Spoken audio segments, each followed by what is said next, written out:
Okay guys, I frequently get asked how often can I have my gecko out for playtime, what kind of environment should it be in, and whether it should come out in the day and night time.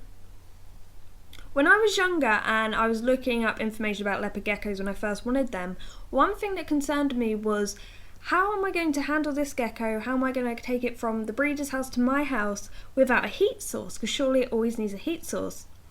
Then I realised, one, that leopard geckos are pretty hardy reptiles, and as long as it's not like freezing cold, then they can deal with coming from like a breeder's house to your house. And also, when handling them, your hands are a great heat source. We are like walking heat mats, and I think that's why reptiles love us. Now, how long you should have them out really depends on whether your gecko is new or very used to you. So for me, I can have them out for like an hour or so, because they just sit on me when I'm on the computer or watching TV. If you have a new gecko, and even if I got a new gecko, I wouldn't handle them for that long. I would definitely handle them for maybe 5 minutes or 10 minutes. It depends how well you're taming them and how quickly they're getting used to you.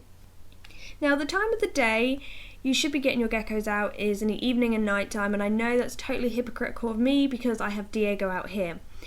Basically, it's a really hot day and he was in the cold area and he was walking around and awake, and I thought, you know what, if I pick you up, I'll just do a 5-minute video, it'll be really quick. If you have a veterinary appointment with your gecko and you have to take it out and wake it up in the daytime to go to the appointment, this isn't going to affect them in the long run. A one-off day of doing this isn't really going to, especially if it's necessary, like a vet's appointment. But if you continuously wake them up in the daytime, this is definitely going to affect them in the long run, and it's not going to be good. Now, environmental factors that affect whether or not you can take your gecko out. So if it's really cold or you're near a draft, so an open door, that's not really great for your gecko. Another thing I see is people taking their geckos outside, and there's a good few reasons why this is bad for your leopard gecko. Firstly, their skin. So their skin is actually really sensitive. They have a dermis and epidermis, and the epidermis has about 7 sublayers, I think. Now, the epidermis is like their protective outer layer. You'll find lizards that bask like bearded dragons have much thicker outer layers, and that's because naturally they will bask and they are able to withstand a lot of UV. So a test was done. They took the shedded skin of a leopard gecko and some of a bearded dragon, because this is sort of your epidermis. They exposed it to UV and they exposed the same amount to each skin for the same amount of time. And they found that the skin of the leopard gecko allowed about 38% the UV through, whereas for the bearded dragon it only let through 2%. So that's a big difference. So if you imagine, if you have really white, pale, sensitive skin, when you go in the sun, you're most likely to get burnt.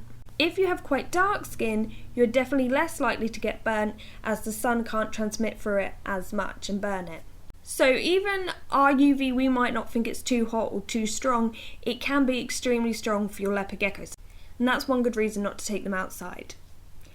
Another reason is you really don't know what bugs and parasites they could pick up from being outside. And the other good reason is because it's the daytime usually if you're going to take them outside, and they should be asleep. And finally, one of the things that I've been also seeing is people putting their leopard geckos in hamster exercise balls.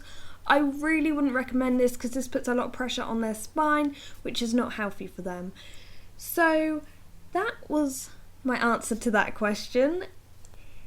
It obviously varies from gecko to gecko about the time length, but generally if you're there in the evening, your hands are warm, your room's a nice temperature, you can get them out and completely tame them, have fun. I don't really know if you can train a leopard gecko to do tricks and stuff, but generally I find that they like to just crawl up on you and sort of even up on your head. Beautiful. I think we're like this heated climbing barrier for them, and they love it. So thank you very much for watching, and goodbye.